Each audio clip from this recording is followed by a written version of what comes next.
Color grading. Very important. You can correct a lot of stuff in your color grade, and it's also where you make your video look creative, aside from just a bland video. Lighting. Very important.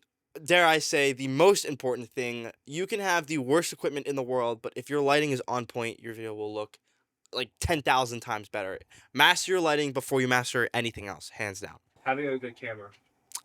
Not important. It's good to have a cheap camera. My first camera was $800. Good to have a cheap camera because it can streamline your process and you can get comfortable with it.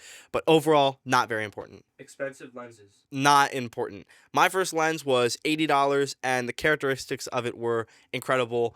And if you care about that, it was a very blurry background. So, I mean, you don't need an expensive lens. Color palettes. Very, very important. This is one of the easiest ways to get your shots to look the most aesthetically pleasing is when the colors in your scene are cohesive and they match each other. If they're not creating color harmonies, it's just going to look like a mess. Shooting from the shadow side. I would say it's important. I don't know if I'd say it's very important, but you have to know when to not do it because sometimes it can be overused and it just gets kind of bland. So you have to know the right times to use it. Good microphones. Very important. Audio quality is probably almost better than visual quality. So investing in a microphone is definitely one of the more important things to do, for sure. Blurry background. Not important.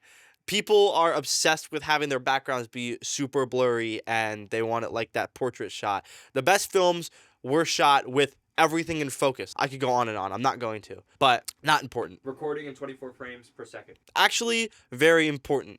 I was doing a test with my iPhone the other day, and I couldn't figure out why it looked so terrible, and I realized that the shutter speed was up to like 250, and it looked terrible. It looks cheap and crappy. So if you lower your shutter speed, lower your frame rate, your video will look way better.